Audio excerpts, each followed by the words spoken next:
এক দুই তিন চার শেখ হাসিনা গদি ছাড়।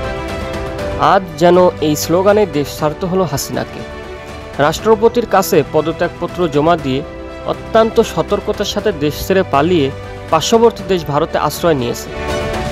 যদিও এক তথ্যের ভিত্তিতে জানা যায় যে ভারত কিংবা আমেরিকা কোনো দেশই হাসিনাকে আশ্রয় দিতে রাজি হয়নি। ছাত্রদের একটা মাত্র দাবি, কোটা প্রথার সংস্কার চাই। কিন্তু ছাত্রদের এই দাবি অগ্রাহ্য করে তাদের এই দাবিটাকে এড়িয়ে যাওয়ার চেষ্টা করে। এমনকি আইনশৃঙ্খলা বাহিনীর সাহায্যে নির্দয়ভাবে ছাত্রদের উপর গুলি ছুড়ে ছাত্রদের দমিয়ে রাখার চেষ্টা করে। আইনশৃঙ্খলা বাহিনীর ছোড়া গুলিতে বেগম রোকেয়া বিশ্ববিদ্যালয়ের ছাত্র আবু সাইদ নিহত হয়। আর তখন থেকেই পরিস্থিতি ঘোলাটে হতে শুরু করে। সারা দেশের সকল ছাত্ররা নেমে আসে রাজপথে।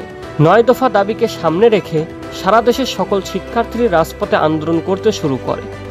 আর তখন ছাত্রদের দমিয়ে রাখতে ছাত্রলীগ ও আইনশৃঙ্খলা বাহিনী নিরস্ত্র ছাত্রদের উপর নির্দয়ভাবে অত্যাচার, জুলুম এবং হত্যা করতে শুরু করে। তখন 9 দফা দাবি রূপ নেয় 1 দফা দাবিতে। দল মত নির্বিশেষে সকল সাধারণ জনতা ছাত্রদের এই আন্দোলনে যোগ দেয়। শুরু হয় সারা বাংলাদেশ ধরে অসহযোগ আন্দোলন। পরিস্থিতি যখন একেবারে নিয়ন্ত্রণের বাইরে চলে যায়, তখনই রাষ্ট্রপতির কাছে পদত্যাগপত্র জমা দিয়ে অতি গোপনে শেখ হাসিনা ও তার বোন শেখ রেহেনাকে নিয়ে দেশ ছেড়ে পালিয়ে যায়।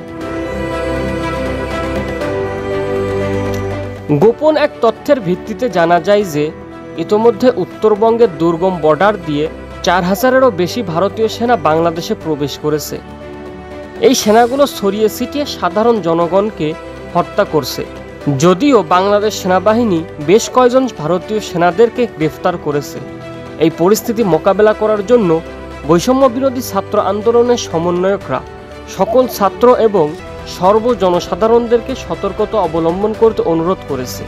দেশের মধ্যে নতুন করে বিশৃঙ্খলা সৃষ্টি করার জন্য রাতের অন্ধকারে হিন্দুদের মন্দিরে ঢুকে তাদের মূর্তিগুলো ভেঙে ফেলছে। আর তাই দেশের বিভিন্ন স্থানে ছাত্র এবং সাধারণ জনগণ মন্দির পাহারা দিচ্ছে।